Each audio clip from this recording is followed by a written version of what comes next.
Hello?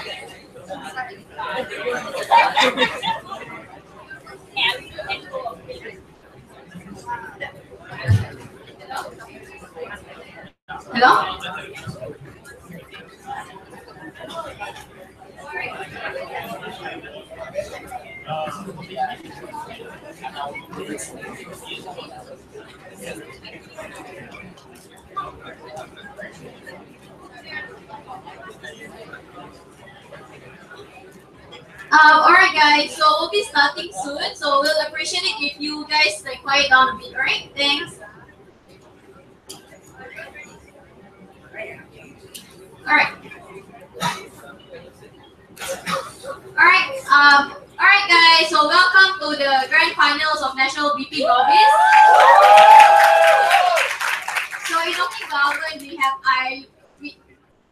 IIUMC, in opening opposition we have IIUM in closing government we have Nous Primus, and in closing opposition we have Taylor's.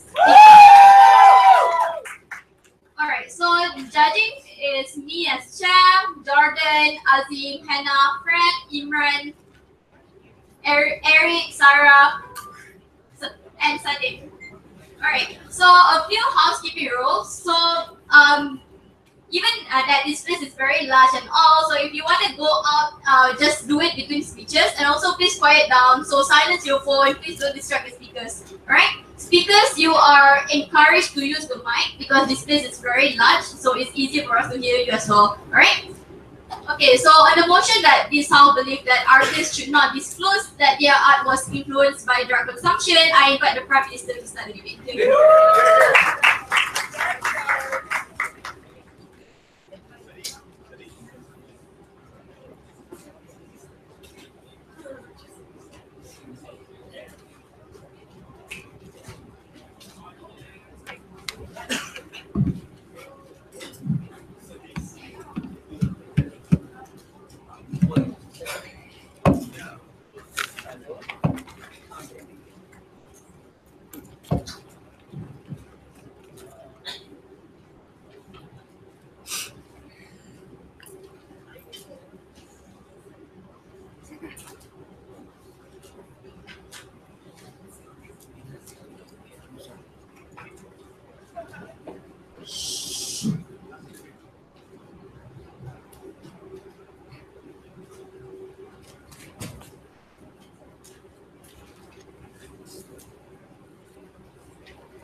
Ladies and gentlemen, I think art is very important to a lot of people because it influences the way they think.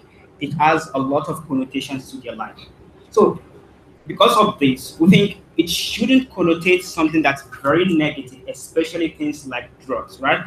So two things here. One, art is over-glorified in our society. It's very glorified in a way that people actually accept it. And the problem is, the moment you ascribe a particular activity to art, people also accept it as something that's cool and something that's trending, disregarding the problem that are associated with it.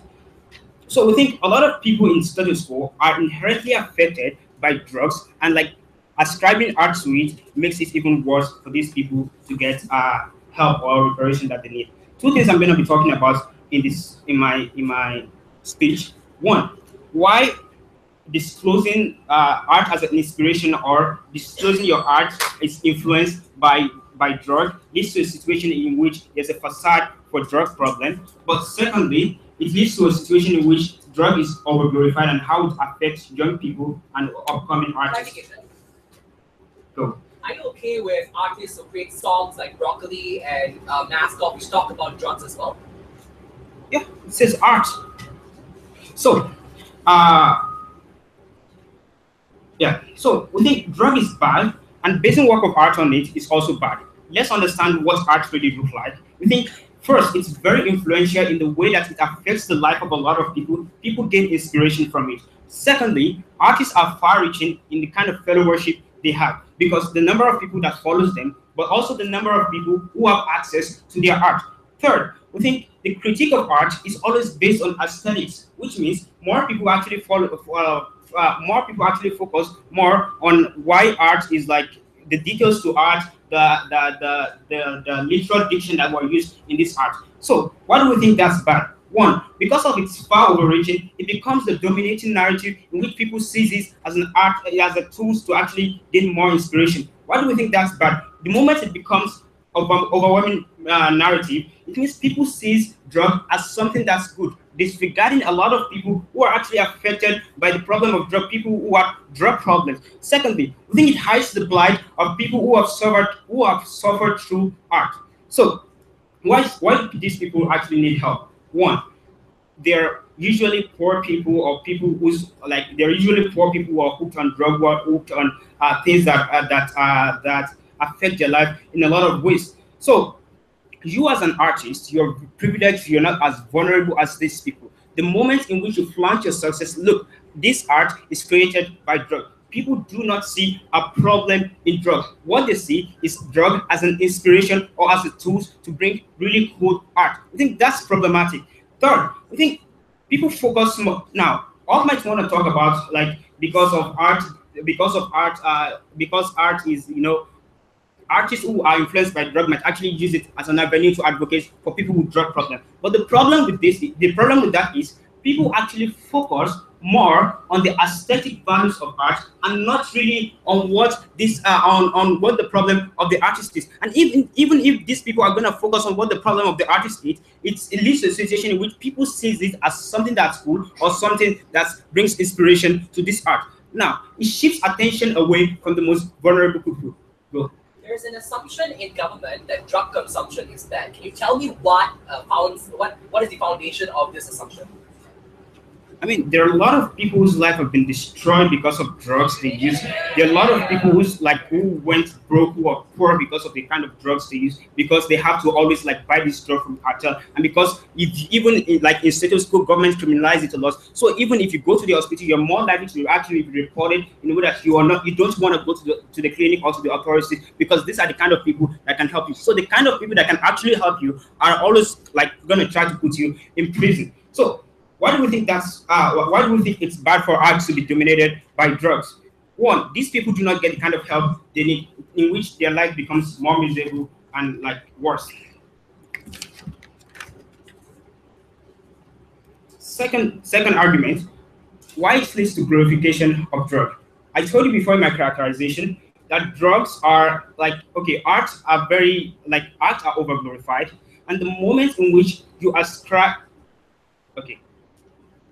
So I told you already, like art are over glorified. So when an artist claims that, look, I get inspiration from drugs, it affects two sets of people. One, young people who follow these artists and see inspiration in these artists. But two, people, upcoming artists who also see inspiration in these artists, who want to be as good as this artist. Look, it encourages the use of drug and all the problems that I highlighted in the beginning, like people going broke or people becoming bad. People becoming like their life becoming worse is very inherent. So art is seen as good, and when the moment you ascribe drug as an inspiration for this art, it becomes a thing that becomes cool and trendy. One, upcoming artists are influenced by this. Upcoming artists are influenced by the idea of their mentor or their role model actually use drug as a way to become as influential as he is or as successful as he is. And the problem is you are only like it's one-sided in a way that it shows the success part of art and actually covers the part of the success part of drug, like you using drug and as an inspiration, and covers the part in which a lot of people have to suffer. What side opposition needs to prove to us, as those people who suffer are going to get help, and we've proved to you already that people are not going to be willing to help them. The kind of critique that these people get in the media is very aesthetic. It's about the diction, the rap, the lyrics. These are the kind of things that they get. The moment in which you connotate you connotate like art as inspired by drug, this means you also encourage more people to actually see drug as a tool in which they become more cool and more trendy. With all this, we're extremely proud to propose.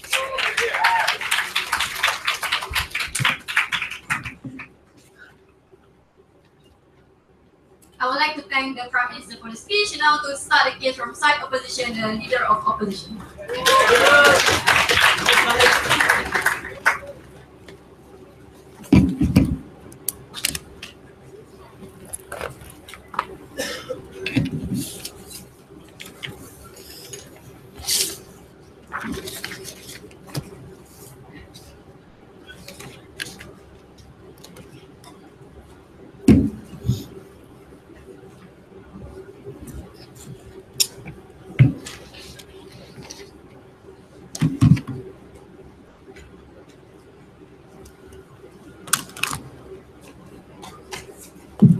Hello? Testing. 1, 2, 3.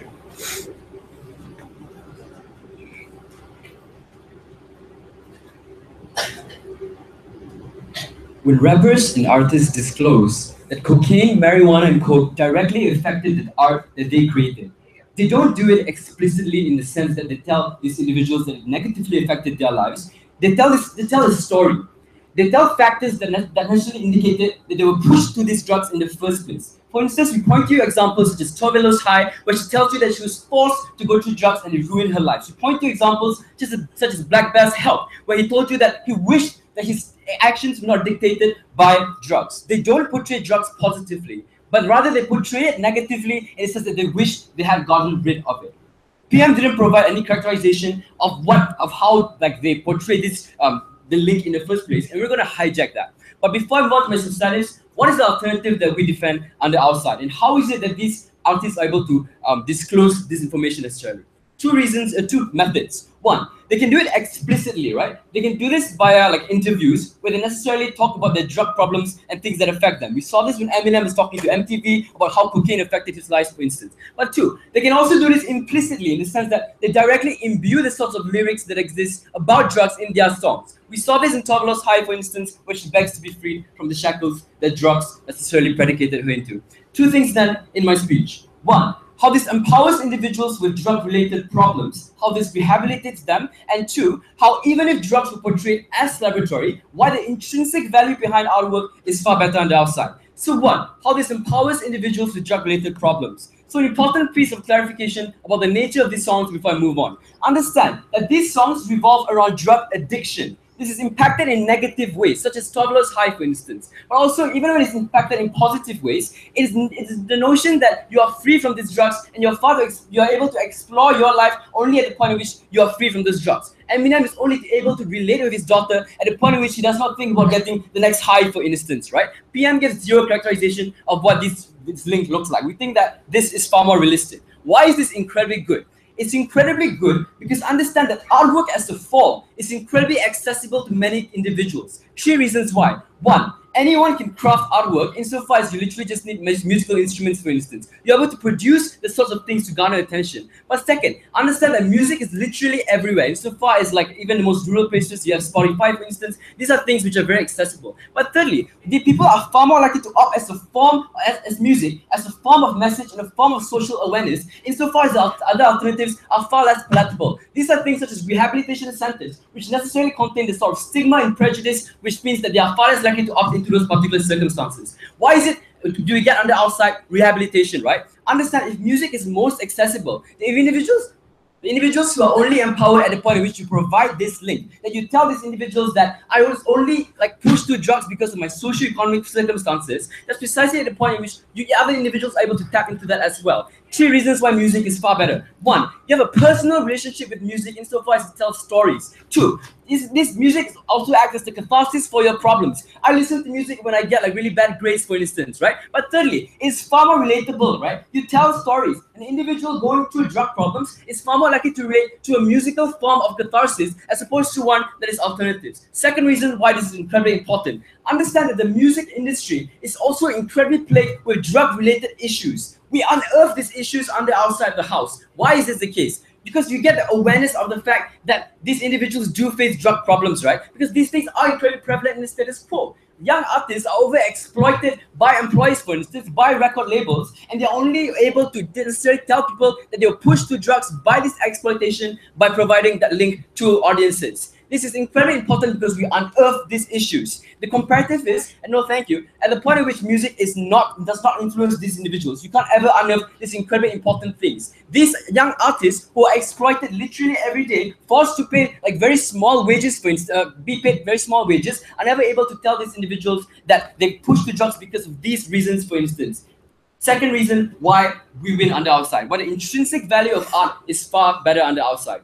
What are the metrics for objectively judging whether art is far better? We would posit that art is far better at the point in which you provide meaning to art. This is the reason why the Mona Lisa is valued, for instance, because even though it's really just a picture of a like kind of pretty girl, it revolves around the story of Leonardo da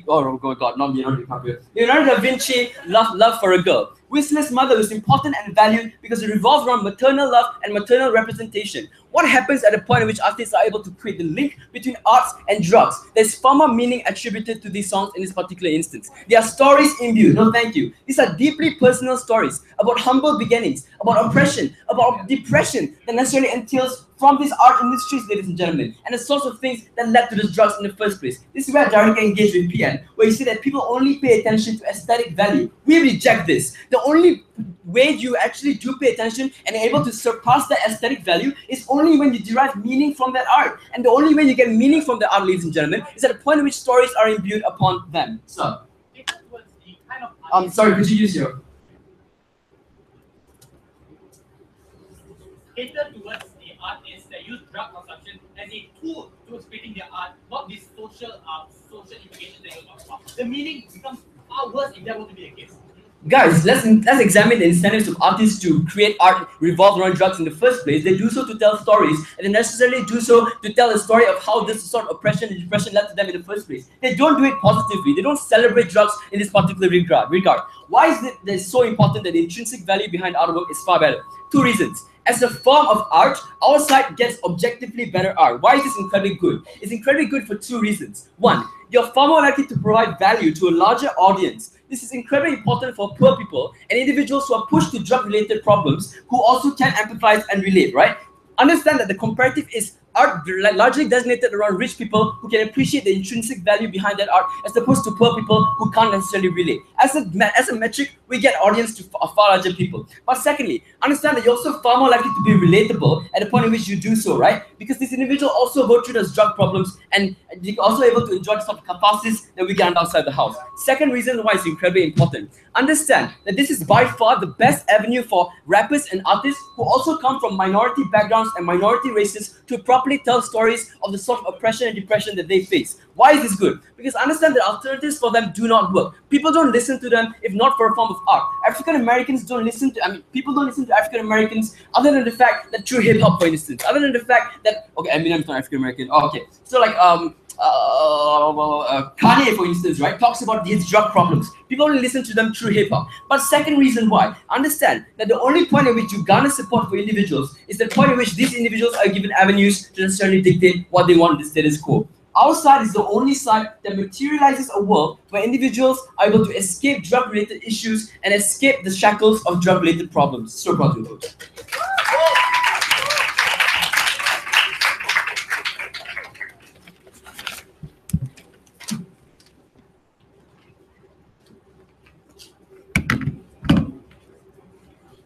I thank the leader of opposition for the speech. Now to continue with DPM here.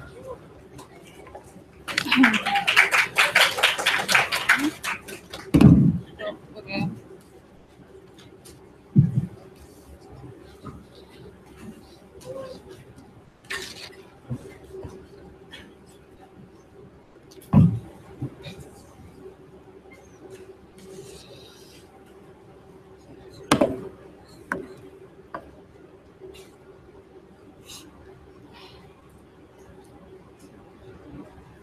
Even though I don't know the name of the rappers, but I've heard most of the songs that Khalis talks about, right? These kinds of songs, even though they portray it as negative, as drugs, as being something bad, I still think in the end, a lot of my peers still think it's something cool. It's a cool lifestyle that a lot of people want to opt into because it's gang, it's hip, it's like something that is like going against law, going against authority, which will make me cool and hip. This is the problem with what we talk about, glorification of drugs that we don't want. So I'll be like integrating my responses into my arguments. firstly, I'll be talking about the nature of how art works and how it influences people. Secondly, I'll be like talking a bit more about glorification, and also thirdly about how like the rehabilitation that they talk about, right? So firstly, talking about the nature of art. Like what I just said, basically, it's about the lifestyle. Art is about art. The only time art becomes attractive is when it's like something new. It's something that is highly highly graphic. Something that is highly graphic, something that somebody else hasn't done. So people are like, especially when they see that the only time that they're able to tap into their success is where they're taking drugs, they're gonna push it even further, right? Then some artists might think that, oh, that other artist only gained fame or only gained success when he had taken like drugs and he was high. But then how do I get even better than that? Instead of taking realistic morphine, because that's how you want it. You want the most graphic, you want the most like the most controversial for you to actually tap into it. Because when we talk about like not disclosing, it means that you're not glorifying it, or basically you just like don't tell people about it, like telling it, right? So then we also talk about how, when I talked about like how the lifestyle itself, right? Like when he talked about rap, like a lot of times rap talks about taking drugs. And then even though he wants to say it's normally portrayed as negative, we think that majority of time it is actually seen as positive, right? Because the only time that like a song really goes out is when they go controversial, like fuck the police and stuff like that, right? When they go all out and controversial, when they go highly graphic. So then the only time, even though you portray it as not negative, young people will still want to opt into that lifestyle because they want to follow the person who they look up to. They want to feel the struggles because they feel that they cannot be their hero, or they cannot be like the rapper idol. They cannot be like their rapper idol if they didn't face the same struggles that like their rapper idol went through or whatsoever. They feel like the struggle itself has art, right? Has meaning, has emotions, and that's what I want to tap into. That's when we think it is dangerous itself. We talk also about like the portrayal of drugs in art. The portrayal of drugs in art is not really what they want to say. It's not normally talking about their struggles or the recovery. It's normally talking about the high or the numbness or the like basically escapism that you get, right? We think that they normally cater to that instead of like basically the struggles that we talk about. And then we think that the numbness and like the escapism, especially towards young people, is attractive itself, and they would want to like feel the same thing as well. We think that that is very harmful. Yes. So artists also have incentive to relate to their audience, and the only way for them to get the sort of relatability they want is to disclose that they face the same sort of problems that poor African Americans also do. Okay, so this is why we think that you're wrong, that the artists will not have an incentive at all to focus on their struggles or their recovery, because we think that when they put their struggles or recovery into their art, it's normally considered as boring, right? It's normally not considered as controversial, or just me going to some rehabilitation isn't going to make an awesome lyric or isn't going to make some awesome art. We think that they're actually going to go against, like, actually going to focus more towards, like, basically them doing the drugs itself and, like, how it felt to be high instead. So they would normally not focus on, like, the boring part of it, or like they don't really have an incentive basically to focus on the struggles because they think it's boring and so forth, right? And then they're gonna like I told you how like basically people will look up to them and how the art basically influences other people and how art also influences artists itself, right? So in that term, when they do talk about drugs, like especially when like you know actors say that the best time that they have their acting performances when they're high on drugs, is that they tag them taking drug as something that they become a god, or they enter into like an alternate universe where they're happy or they can't feel pain. And that's normally what the art focuses on. It doesn't focus on the struggle, it focuses on this numbing pain and so forth. And that's what people who want to go to, especially like people who feel like they have emotional problems and the only way for them to escape those emotional problems are these like form of escapism that their rap idols talk about. Yes. Why is it fair for you to apply arbitrary standards to decide what is good art and what is bad art? Arbitrary standards is in, I don't get that, sorry. So then, like basically who are the ones who are actually have a problem with drugs? We think it's normally the young people. Normally people who take drugs, like they said, it's normally like they agree or they admit that they're normally pressured into taking drugs. We think that the pressure actually comes from basically the over-glorification itself. This is like an extension onto my previous speaker, right? So that means that a lot of the time, like they're pressured into it, they don't want to do it, but then they see other friends doing it just because it's cool, just because there's a spread of the culture and the lifestyle itself that we think is dangerous, because you cannot like like it has come to a point where drugs has been so tied with that lifestyle that people see that people are attracted to, no matter how bad you tell them it is, right? Because it's against laws, it's against it's being something good.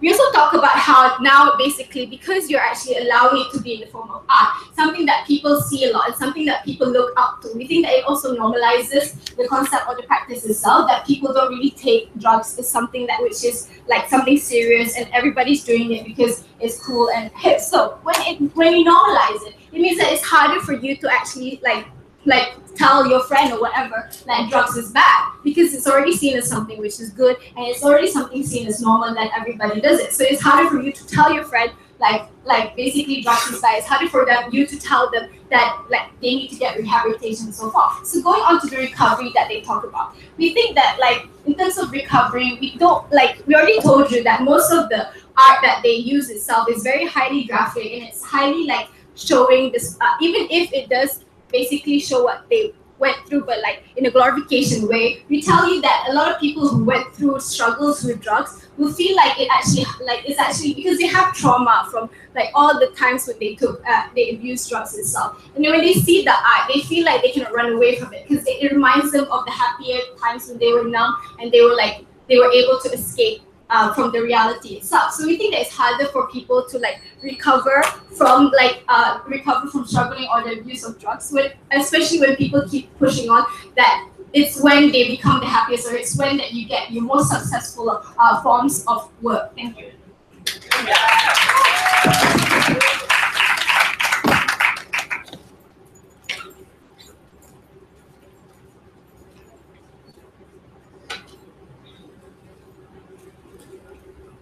I would like to thank the Deputy Prime Minister for the speech. Now to close the opening houses, the ELO.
So apparently in Anis's world, she assumes that every popular rap band out there has gotten successful because they can do more drugs than the near rap band, right? I think we need to assume a few things in this debate. One, it's very reasonable to assume that a lot of the issues they raise with regards to drug addictions come with a background story, right? It's a kind of art in which they show that drug addiction was influenced by several factors. Now they try to redefine an artist's incentives as to that to always pander to a specific kind of group, which is people who enjoy doing a lot of drugs, right? Firstly, I want to tell you a few things, right? One, even if we talked about the relatability factor and why it's especially essential in this debate, right? Considering like some of the poor communities, listen to them. So even if some of these artists want to make a career out of like talking about how they can do the most hardcore kinds of drugs and how they can do more drugs, they can afford more drugs than the nearby guy, because of the fact that that is just not relatable to most of us, given we don't have that kind of cash, that kind of music gets drowned out anyways, right? I fucking hate Post Malone. But anyways, right? Even in a world in which we're willing to debate that, we're going to tell you exactly why we still win this debate, right? So there's two key issues I'm going to raise in my speech. One, I'm going to tell you exactly why disclosing this information disclosing this information could bring tremendous damage. Secondly, I'll tell you exactly why disclosing drug consumptions can actually act as an inspiration for many people who are suffering. And secondly, it helps to highlight many societal issues extending from where Khalid left off to a bunch of things that weren't catered to properly, right? So one, government. They told us that governments will opt, sorry, they told us that people will opt, sorry, Can I just not use this? All right. They told us that people will opt out of listening to these particular musics because there is no like aesthetic. Sorry, there's only aesthetic value to it, right? One, Carlos already told you exactly why people can learn to go beyond certain aesthetic values. The reason in which I listen to K-pop only for the aesthetic value is because I don't understand anything. The point in which I speak English, Ice Cube speaks English, I understand what African Americans go through. I think there's significant relatability involved, right? If you want to listen to this music, ignoring every single lyric you're listening to, that's fine, right? That's only yours. Don't assume everyone else uses English in that way. But secondly, right, let's assume a few more things in this debate before we move. They assumed a few more things in this debate. They told us that it's only about a particular lifestyle that these people are trying to propagate. One, we properly characterized to you exactly what incentives these artists have, right? In order to be successful, you have to pander to a relatively big audience. And given that not everyone can afford this particular kind of lifestyle, we don't see how many of these rappers can, one, bring societal change, but secondly, make any cash at all. Because I don't want to constantly listen to Post Malone brag about how he can afford particular kinds of drugs. Rather, I would listen to an artist that tells me he uses a kind of drugs because he went through the same problems I went through growing up, right? I want to listen to someone like Riz Ahmed who propagates the kinds of things that Pakistani people suffered in the past, right? I think I can relate to that a lot better as opposed to whatever they're trying to bring forward. This is an absolute misrepresentation of how the music industry works, but secondly, a misrepresentation of how incentive structures work among rappers. We think that in their world, rappers would go extinct in 2 days because not all of us can afford expensive heroin. Secondly, right, we characterize to you exactly what the natures of these songs are like. Usually these disclosures that happen, right, usually in terms of that lyrics or in like interviews afterwards, they usually these disclosures are usually part and parcels of the factors that influence these decisions, right? So for example, a lot of these individuals will highlight the kinds of like structural problems within their communities that they face. And this is an important thing because one, we know that this is a significant platform these rappers have to raise their issues, right? They didn't cater to this properly. This is an issue and this is an area in which the international community is willing, sit down both of you, to actually listen to a lot of African American rappers, considering rap is very international and appeals to the most of us, right? But secondly, even if there is some form of aesthetic appeal, which I believe to an extent there is, right? We think that that's good because more people will be willing to opt into this form of measure to understand their problems and like societal struggles that these people have been through, as opposed to any other metric you're trying to propagate, right? So it works much more effective as a rehabilitation metric for those individuals who are suffering a lot of problems within societies, right? Second argument, before I move on, make it quick. Relatability is acquired when the listeners want to actually focus on what the lyrics speak. You are a side that allows the experience of drug consumption to distort that lyrics. Can you say that again?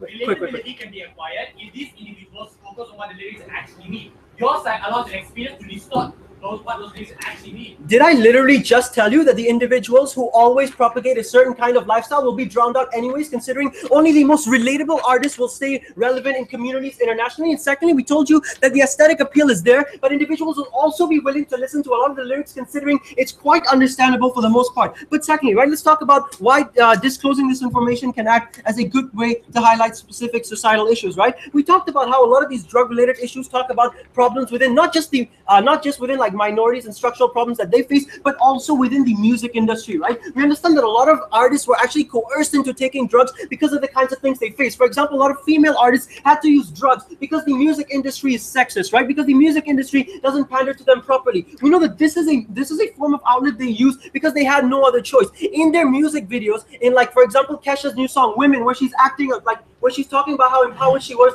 after the really bad and traumatizing experience she's been through before. We think that, A, this is a platform in which they can adequately raise this argument. But secondly, right, this is a platform in which we're willing to listen to a lot of the things they said because there's much aesthetic appeal to it. And secondly, because it's very relatable and accessible to a lot of us, right? So these are sit down. These are issues within the music industry which can only be highlighted in our side of the house, right? How? Because once we told you that these stories usually come part and parcel, these drug addiction problems are usually part and parcel a lot of things that they're fighting for. Our side takes this debate, right? But secondly, even artists that, like, for example, to an extent will glorify a lot of the drug use, so on and so forth, right? We think that in some instances, for example, like in the case of Bob Marley, this can necessarily be a good thing, right? They're talking about drugs being used as a recreational factor for so many poorer communities, right? Individuals that can't afford marijuana have to live in states that are force them to buy expensive medicine because pharmaceutical companies have the monopoly on what they can and cannot cannot buy, right? We know that this acts as an empowering factor for individuals who want to use this music to be able to justify things like we want marijuana in our country, right? They can use the lyrics in this music, the recreational aspect of this music to say, this is a form of medicine we can afford, this is a form of medicine we want. That is a form of glorification we're okay to live with, and we think their side just cannot argue against it, because that is a form of glorification that is good for a lot of the minority communities, right? We've proven to you that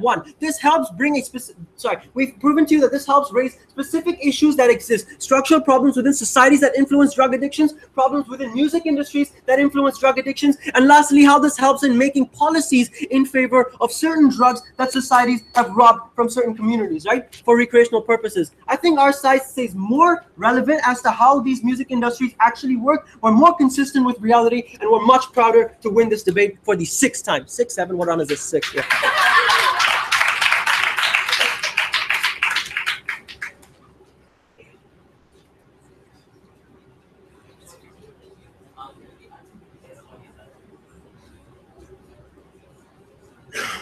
I would like to thank the Deputy Leader of Opposition for the speech. Now to call on the Member of Mount to start the closing debate.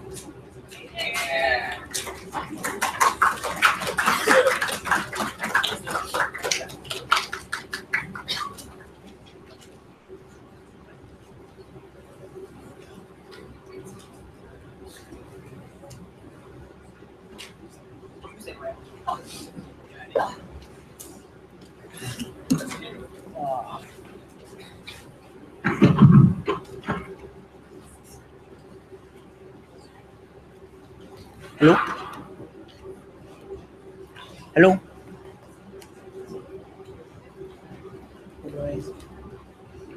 Oh, okay. Hello? Testing. Is that good? Can you hear me? Okay.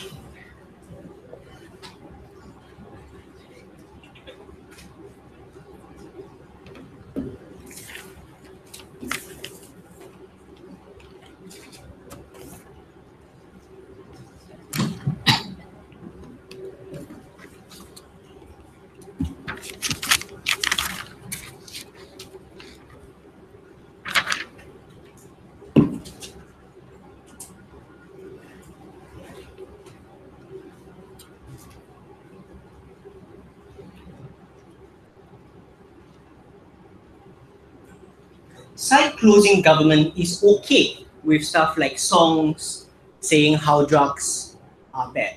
What closing government isn't okay with is the fact that some artists come up and say, I created these songs under the influence of drugs. We're not okay with you coming up and saying, I did all this because I consumed drugs. What we are also okay with is, for example, artists, like they want to point out, artists like Eminem, coming out to society saying that, just generally saying why drugs are bad, telling us why we shouldn't take drugs and giving support to rehabilitation centers. The same aims opening opposition wanted to talk about, but the only difference here is they shouldn't say that I was influenced by drugs at that point of time. We think there's a large difference here, and we're going to talk to you about it. Got two issues within my speech today. Most of my responses will be integrated. One, the closeness of fans to artists due to celebrity culture, which we felt was something which was lacking in analysis within today's debate. But two, what is the responsibility of an artist? This is a principle which needs to be analyzed within today's debate. So, yeah, all my responses were integrated, which we felt a huge issue we had coming from opening opposition was the main crux of their argumentation, hinged upon the characterization that all these artists came out and disclosed their usage of drugs just because they wanted to tell people that you shouldn't do drugs. That apparently every artist they talked about was benevolent and someone who was trying to voice out their concerns that, hey, you shouldn't do drugs. We don't think that's the case. We'll deal with both characterizations later. So first argument, the closeness of fans to artists due to celebrity culture. What is celebrity culture in today's world? Because it's not just the idea of relatability, which I'll talk to you in opening sides. You need to recognize celebrity culture itself is something that's prevalent within society today. For example, when you talk about stuff like keeping up with the Kardashians, we will recognize when every single fan is encouraged to get to know your artist or your favorite singer more. We have cases where, for example, in the K-pop wave, where you're encouraged to dress like them, to buy the merchandise which they buy, to wear the same clothes they wear, because they want you to get close to their life. They want you to be able to get close and recognize and feel like close towards this artist. That's how they make money off fans. So why is this then important? Because you need to recognize that this means you influence fans heavily. Why? Because so let's deal with two characterizations. You need to recognize that in this world, there is a balance. There are artists who do come out and say, hey, me taking drugs was fun, I made this song, it's a cool song, and I took marijuana, that's how I created. And we do have another side who says that maybe you shouldn't take drugs, I was under the influence of drugs. So why do you think both sides, why it's bad in general? When you talk about artists who come out and say it's fun, that's the point at which this means that, I hope you know, this means there are other individuals under the influence of celebrity culture, where they want to just do anything their celebrity does. When they follow whatever the artist says, that's the point at which I'm more likely to get into drugs. Why is that then bad? Because it's more likely means that individuals who never wanted to consider, who never considered or wanted to go into drugs in the first place, now go into drugs. That's the point at which, and simply because they feel like I want to do what my artist does, because if my artist says it's cool, then I should do it too. But furthermore, it means you now create a whole group of individuals who become non-functioning members of society, because now they're continuously addicted to it, and there's no imperative for them to get rehabilitation, because the main influence they have right now are these artists who are telling them that's cool, and that's how we cannot take, because you create a new generation of drug users under your side. But the second characterization, which opening and we start, that this characterization, considering it was pointed out from Hazin's QI towards the LO, they needed to deal with this characterization too. What did they say? They apparently just wanted the only response you heard within the LO was where apparently, for example, Bob Marley saying how you need marijuana. We think that's bad when he actively says that you should take marijuana and all. But two, when you talk about social issues, maybe the issue with high prices of medicine, they can still do this under outside. Because even the influence of celebrity culture means you as an artist, even if you don't say that I took drugs, the moment you come and tell your fans that drugs is bad, that or whatever social issues might be faces, that's the point at which fans will still listen to you. That's the point at which people still listen to you and hear your conscience ask. That's the point at which you still able to get people to Because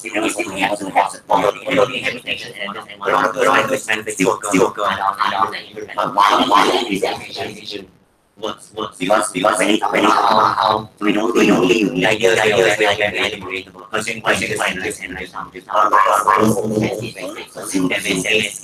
Where now more current druggies are able to get rehabilitation because of the oversight. Why do you think that? Because they create a new wave of druggies who eventually need to go to rehabilitation. So it's an endless cycle of individuals taking drugs, going to rehabilitation, and a new generation is doing this because of the influence of both sides at this point in time. So we think at that point in time, we're not willing to take that risk. So even if under our case, some druggies under our side aren't able to get the influence they wanted, we're willing to bite the bullet and say we'll take that harm, considering we don't influence and we don't cause many more individuals to get into drugs. That's the benefit we are willing to take. Before I go on, yes. In your soft case alternative, where these rappers can still tell people that they face drugs, literally all the harms that you purport still accrue, because people still reason that their art that they manufacture is still influenced by drugs. Literally all the harms that you pay to occur on your side. I didn't say that. All I said was, for example, an email coming out. Let's say coming to this stage here saying, guys, you shouldn't take drugs because these are the harms of drugs. For example, just like any other anti-drug campaign you have in society, just now it's done by artists like Eminem. We think that's a huge difference from you saying that I did drugs, I was influenced, and all my songs were created due to drugs. That's a whole difference. You can't just say it's similar. But second argument, what is the responsibility of an artist? Because you recognize, sure, maybe you want to be relatable, you want to connect to your friends. Why do you think that's a limit? Recognizing that you as an artist has international outreach. It's not just you relating to your friends in Colorado. It relates to your fans around the entire world. This means you recognize that the actions you take, that the moment you opt into becoming an artist, you recognize that what you do, what you say, directly influences how your fans work and influences how they act.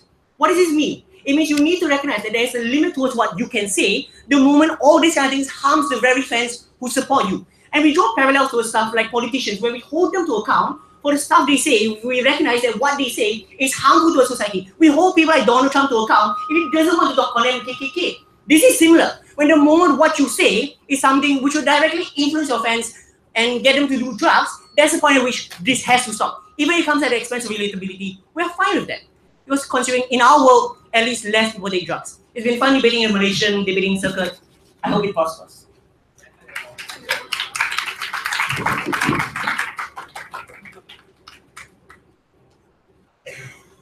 I'd like to thank member of COP for the speech. Now to call on member of opposition to continue.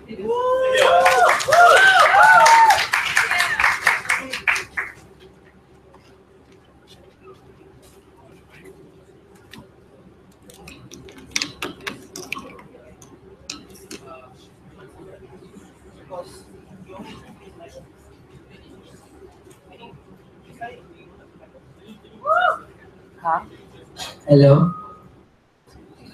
I can hear myself.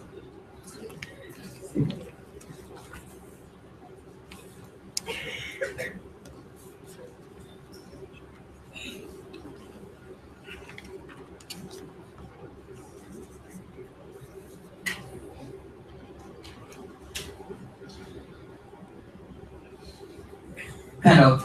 Art is a special, uncensored, rebellious, and crude form of language that represents the anguish and euphoria of the oppressed. And ripping away this purity of art does nothing but harm, especially to those that are far more oppressed in status quo. In my speech, I will do multiple things. First, I will directly respond to the speakers before me.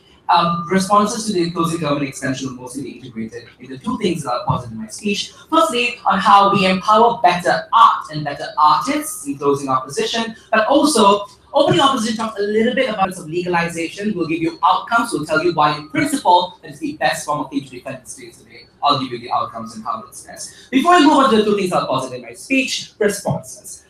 When I POI'd opening government to ask them what they felt was wrong with the drug consumption, they said there were things like drug cartels. Now people are stuck in cyclical, in cycles of oppression, in cycles of cartels, right? So in closing opposition, we are more than happy to support any kind of effort towards legalization, any kind of effort towards better regulation as well. And we believe that any kind of censoring of this kind of art gives the voice of stigmatization far more capital in the world that we live in. Also, the next standard that they use to define this is coercion and how it's coercive, a little bit from CG similar to this as well. Three responses to this. Firstly, everything is coercive. Makeup is coercive, alcohol is coercive. In that principle, they should be against any kind of coercive art. We think that's wrong. But secondly, also, when opening government talked a little bit about how the standards of what a good art is has to represent the struggle of an individuals. We from closing opposition fail to understand why if you are a druggie and you are still a druggie in status quo and you want to make a song about drugs and you feel that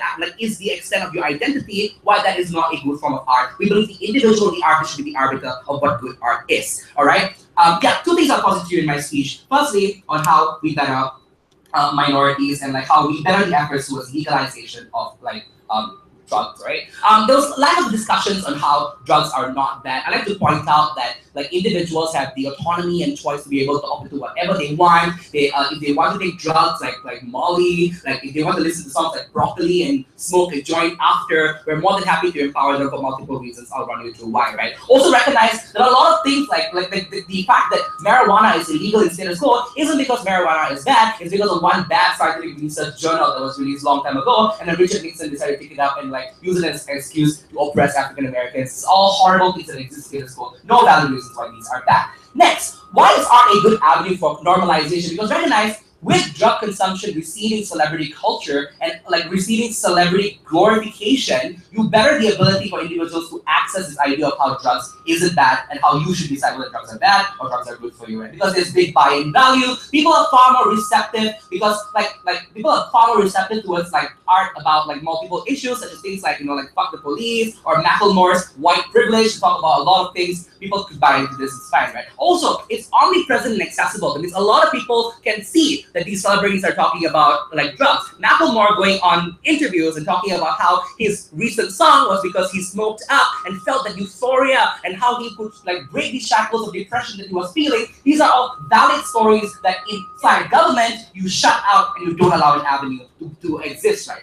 So there's nicely brings into why minorities are best protected on our side with the legalization of drugs. Recognized in status quo without any kind of exposure about drug consumption in celebrity culture, what you have is a world of stigmatization as a louder voice. When stigmatization has a louder voice, you take away the ability for minorities to have an opt-out in the horrible, horrible world that we live in. Let me characterize to you what this means. For women on a daily basis, when they walk down streets and feel harassment, for individuals with clinical depression who have no opt-out, for individuals like LGBT people in Australia, for example, who've been fighting the fight for homosexuality, but even with the Australian plebiscite, they have to face visceral opposition on a daily basis because they feel horrible about themselves. In that world, we should empower legalization of drugs to allow them any kind of coping mechanism that they deem best for them, right? Recognize also the premise that I established earlier, but how there's nothing actually wrong about drugs if it's regulated properly, right? This euphoria and coping mechanism is important and is a form of escapism that is valid because to these individuals, any kind of like ability to receive long-term happiness. So if you're an LGBT person, if you're a trans person, for you to receive the full extent of happiness in the world that we live in today, it takes a really, really long time, hundreds of years to receive the proper kind of acceptance that you'll have in society. In that period of time, which government is willing to forego, but we will not defend any kind of discontentment, any kind of ability for individuals to feel horrible about themselves. We are far happier to empower individuals who live joint from joint and have to face, they have to constantly remind themselves of how they are so fearful of being persecuted because of the fact they're smoking marijuana, because of the fact they're taking Molly to escape their depression, right? So in principle, we empower these individuals and we make it a lot better. Before 6, I'll take closing. In this on the idea that all these artists who suddenly say drugs are good, at the same time you all then say that drugs are bad. So how does it occur then? Yeah, so opening opposition talked about artists like Kesha who talked about how drugs are bad. We're okay with empowering artists who say drugs are bad. We're okay with empowering artists like Macklemore, like songs like Broccoli and everything that talk about how drugs is good as well. We're okay with allowing any kind of expression, like I said earlier, right? Next, on this idea of how we better art on our side. And this is like specifically engaging with minorities, and we'll tell you why even within the subset of individuals who are artists right now, there are minorities, there are individuals that are persecuted who need some form of opt-out, right? What do I mean by this? So in government's world, an LGBT person wants to write a song about marijuana or wants to talk about how that person used marijuana to deal with their struggles in their life in some form of art, or to depict a painting of a suicidal or a depressed person who has taken marijuana or has taken any kind of drug, right? In that world, you censor the stories behind these particular stories. And these are the outcomes that are different from opening opposition. Because what you end up having in our world, in their world, is minorities who are artists who are locked up and don't have the ability to receive the exclusive form of catharsis that they get by using their artistic value to depict the struggles that they have. In principle, you also lock up the more silenced individuals. We will not stand by that, right? Recognize, panel, that these individuals that we're defending on our side are individuals that are at the lowest rung of society, don't have any ability to receive happiness in the short run. Panel, I urge you to never find yourself on the side of history that chose to push the already silenced individual off the cliff. Allow them some extent of contentment in this dystopia we call the world.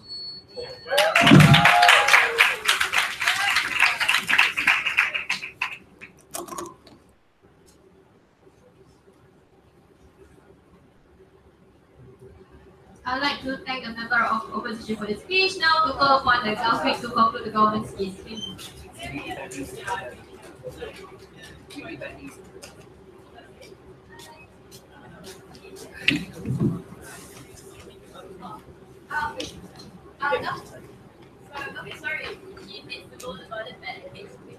Oh, okay.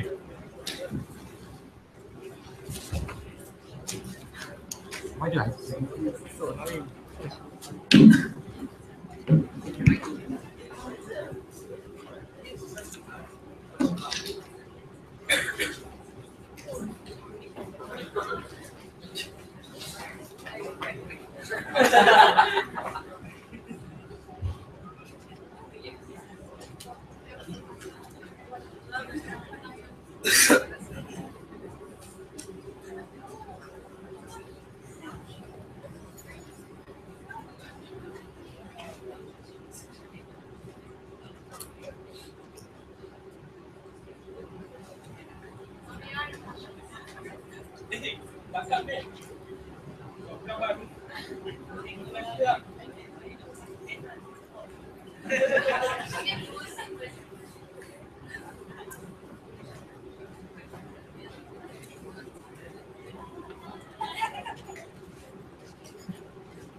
Testing.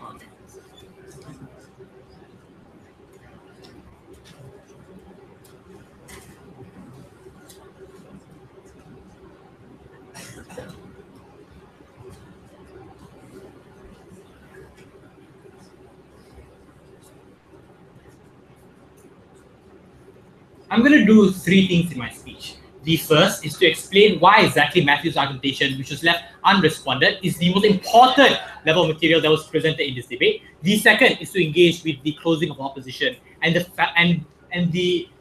all the problems that they have had, and thirdly to deal with opening opposition and why exactly they took a very soft stance in this debate. Let's deal with the first part in regards to what Matthew has presented. He argued to you two main things. The fact that, number one, the celebrity culture is something that is extremely rampant in society, and that it's something that has so much influence in regards to how a fan has partaken in. The second was the principal argument in regards to the responsibility of these kinds of artists, why they need to ensure that the things that they say are kept in check so they do not influence harmful behaviors upon their fans. What are the implications upon these argumentations, upon what happens in this debate? The first is that individuals who, Matthew has already described that these individuals are individuals who follow very closely towards what the artists are doing. When it comes to what the K-pop wave that is presented, for example, what I have to do in next week, I need to compete in a K-pop competition requiring me to cover the song in its entirety with the proper outfit as such. The second is the fact that a lot of the times, the investment comes to a point that we need to also be invested in what kind of activities they do. In this regard, in regards to the idea of using drugs, we feel that the implication here is that a lot of people who do not want to do drugs or do not want to find drugs interesting will now have an interest in taking it upon. We agree that drugs can be good sometimes, but we agree that drugs can also provide a certain level of harm that sometimes can be extremely problematic. We look upon individuals who are drug abusers, which is something Matthew have analyzed. These individuals have gone through the lowest of low because of the addiction they had to begin with. We cannot allow such things to continue. But moreover, right, the responsibility of this, which is the principal argumentation that was never clashed on by the member of opposition, is extremely important because he already drew parallels to those individuals who are in politics, and there are implications when they say all the things that they are saying. The ability to ignite the actions of individuals when it's supporting what they support. We feel that it's unjust to allow these kind of things to continue. If you have to censor those individuals' experiences of using drug consumption, we will do it. Now, let's deal with closing of opposition. So the main response towards outside of the house was that if everything's coercive, then just censor everything. Okay, if we could, anything that coerces you to do something bad, then we would. But the problem is we can't. That's why let's focus on what the debate requires us to do, to focus on individuals who have their art influenced by drug consumption. So that is just a cop-out of a response that we feel is unfair for closing of opposition to do. But the second problem under the other side was that their argumentation was that they wanted to prove that we need to legalize drugs. But at no point did they prove how the ability for these individuals to tell their stories of using drug consumption allows the legalization of drugs. What do I mean by this? Matthew already pointed out in a POI that do you allow individuals to talk about the negative implications of drugs? They said, yeah, they can. What does this mean? There are two narratives that exist, like very clear night and day. One says that drugs are bad, one says drugs are good. So I don't see at any point the link drawn that you're able to legalize drugs, thus allowing all the kind of benefits you don't want to go, wow, oh, minorities are getting better. If we can do that, we've done it. We would have done it a long time ago. Like, come on. The issue here is that the society does not necessarily accept the view of drugs at this point in time. We don't feel that the ability for them to do it right now, when they allow them to disclose, would ever happen to begin with, because of the fact that number one, people don't necessarily accept that doing drugs is good in its entirety. But number two, the fact that there's a counter narrative that says that drugs are bad by artists themselves doesn't allow this kind of legalization to occur. I'll take one in a while. The second, and I feel like this is extremely problematic as well, is that we are censoring the meaning of these kinds of artists or the pieces that they make. Look, we are only censoring the fact that they are doing drugs. We're not censoring the fact that the lyrics talks about drugs or whatever the heck the message wanted to be done in their piece. This is extremely important because what Matthew has talked about in regards to this, and this is also caters to what opening of opposition was talking about, the ability to relate and understand the message is built around you willing or you pushing it towards the understanding of what this piece actually means and how it relates to you. It doesn't rely on you having to experience or understand the experiences of the artist before. We need to understand. We can draw parallels to different kinds of songs. When we look upon the song of the songs of "I Need You Girl" by BTS, it does not explicitly explain to you in regards to these individuals are able to tell stories from number one, the music video and the implications of what societal pressure can do upon you. But number two, the fact that there is a reliability and the fact that these individuals are being harmed by the kind of implication of them being relied upon a female as a whole. So the ability for you to recognize all the and understand these lyrics is not really dependent on the experiences of these kinds of individuals. These individuals didn't experience all these kinds of negative implications such as drugs or domestic abuse. These individuals came up together to come up with a song that provides so much meaning from both an aesthetic point of view as well as a lyrical point of view. So before I move on, yes?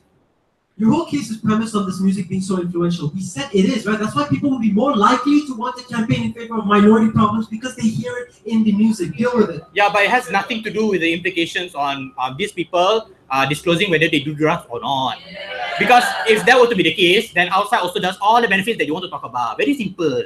Now let's deal with what opening of opposition want to talk about. Because what was the soft stance that they suddenly accused Matthew of? Because their soft stance was, let's only talk about artists that undergo so many societal pressures to do drugs, instead of focusing on individuals who continuously take drugs in order to create the piece that they want. That is a cop-out of a burden aside of opening of a sit down. I've taken already one. here's the problem, right? Because if they're unwilling to engage on individuals who oftentimes go for drugs because they want to do drugs, as well as the implications of what it has allowing individuals or influence individuals to take more drugs, then their side is soft because they're unwilling to take the trade-off of what the implications of their side provide. We feel that that in itself is a cop-out that we cannot allow opening opposition to go for. Now, let's calm down for a bit because I'm pretty like riled out right now. We on the side of closing government understand that drugs in itself is a social pressure that is pushed upon by songs as well as by lyrics as well as by the experiences of it. We on the side of closing government do not believe that, number one, the experience that you have should dictate the kind of message that is being pushed apart, because the implications that come out of it can be extremely negative. Even if there is a positive, we believe in principle we should not allow these kind of things to occur. We feel that it has to be in its purest form. We on the side of closing government, as well as me in particular, it's extremely saddened that I have to debate Matthew's last statement. I only can accept a championship, and only then I'll be happy with him.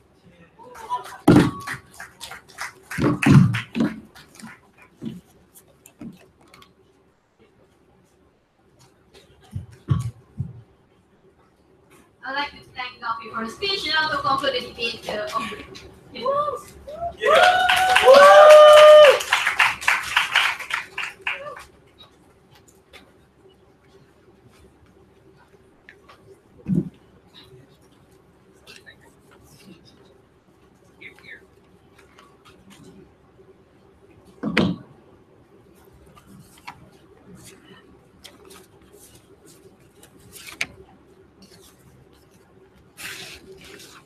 Do I have to use the mic? Oh. Okay, I'll try.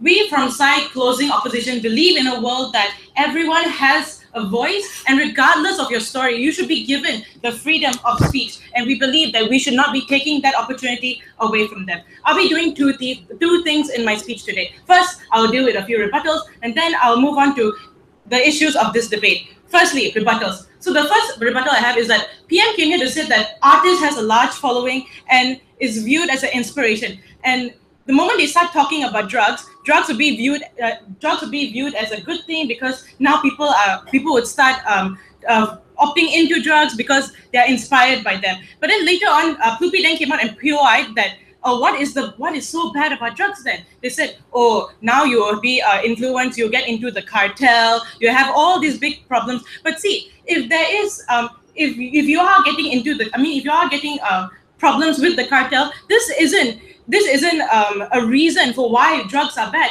This is a reason why there aren't enough regulations. This is a reason why there aren't enough proper policies. So this isn't a reason why drugs are necessarily bad. It's just a reason for why we should increase awareness, increase policies, and increase regulation.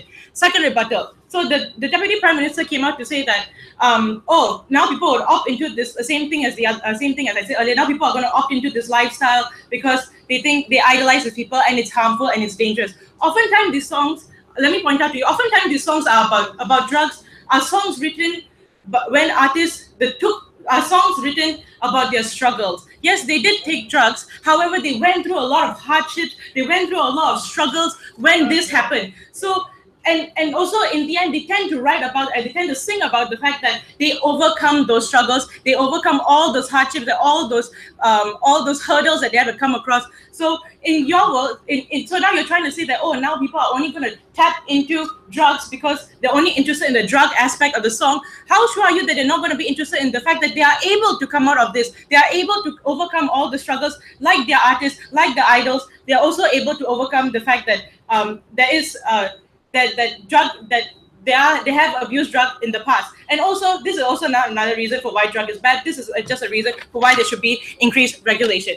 Thirdly, they then came out to say that, oh, this is coercive. Drugs are coercive. Now people and they are okay with banning drugs because it's coercive. well, if you're okay with banning drugs, then you should be also okay with banning cigarettes, banning alcohol. Because let you know that everything out there is coercive. There's always going to be some form of like peer pressure. Somebody's always going to pressure you to take things, or you're always going to be influenced by someone. So you know what? Now in government's world, art isn't going to be real. Take a seat. Art isn't going to be a real form of expression. Art isn't going to be represented. Now you're just going to have worse off art, because now art is only going to be accessible and only going to be relatable to the privileged, because only the privileged people can relate to art, because now there's no form of struggle, there's no form of coercion, because if you're going to eliminate all the coercion that is out there, only the privileged people can relate to that, and all the other minorities wouldn't. And art will be worse off on your side. So moving on to this issue in this debate. The issue on this debate, please have a seat. The issue in this debate is which side is a better empowerment for, which side empowers better artists and better art. So in government's world, they said that there will be better art and better artists if you allow them to take a higher dose of drugs, if you allow them to take morphine, because that's the only form of way to sit down. That's the only form of way for you to get a better art. We say no, this is not true, because there will only be better art and better artists out there if for two things. One, if you do not oppress these artists, and two, if you do not oppress these artists, you do not lock them out from not having a voice, and two, if they do not shame and they do not hide the stories that they come from, you do not shame them, and you do not force them to hide all the struggles that they had to go through. So in our world, you then have a better form of art and a better form of expression, because people are allowed to express themselves compared to government side. But before I move on, opening. Are you okay with art inspired or showing self-harm or suicide? We are okay with art. We are okay with just being expressive. We from side opposition believe that everybody has a voice, and we should not stop people from being able to voice out their opinions and voice out their struggles. So moving on. So governments will now have artists who are minorities, such as artists who have suffered with bipolar issues, trans women, trans male, or gender queers, having to lock down, have a seat, I just took one, having to lock down and keep quiet and be ashamed of all the feeling, all the abuse, of all the struggles that they have gone through, because now you're not allowing them to voice out anything, because everything now is coercive, so you're not allowed to do anything. So they're going to be ashamed of all their struggle, and they'll probably feel, you know what, maybe I am wrong, maybe something's wrong with me, maybe my life is wrong. So now you're going to be, now in your world, you're going to have more people oppressed and more people silenced. The moment you lock out these people, you're not allowing them to have a seat. You're not allowing them to share their stories, and this is very problematic, because if you want better art and you want better artists, it comes at a price. Telling the truth and sharing their stories. This is what we are willing to trade off. If drugs influence their art, if drugs influence their story, we are willing to trade that off, as long as these people have a voice and a form of expression, and everybody deserves that. Take a seat. Now, now in opening, now in opposition, well, we would normalize drugs. We would normalize all these issues that these people have suffered. They would not be shamed, unlike how they'll be shamed in government's world, because now they are able to voice out their struggles, able to voice out where they come from. We would further empower minorities on our side, because now minorities do not feel ashamed for where they come from. They do not feel ashamed for what they have gone through. In opposition world, artists are allowed to talk about wanting to legalize drugs, because in government side, you're not allowed to be talking about legalizing drugs, because you're not allowed to talk about drugs at all, because it's completely coercive. So in government's world, legalizing drugs will never happen, or even if it does happen, it'll probably take a longer time compared to our side. No, drugs isn't a bad thing. It's the abuse of drugs that's a bad thing. So, and also this thing about social pressures and taking drugs. The moment you normalize drugs, the moment there's more discussion about drugs, you normalize it. So yes, I mean, yeah, some people would still opt into drugs, but the moment you start normalizing, you start raising awareness. When you start raising awareness, more and more people are going to learn, oh, okay, yeah, maybe like taking drugs is a bad thing. And you know what we should have more regulations to stop this, or we should have more rehab centers perhaps to stop this. So in closing opposition, we push for a world where we allow freedom of speech, and we prefer better regulation and not shutting these people who are minorities out. I thank all speakers for the speech. You may first call, shake hands, and wait here.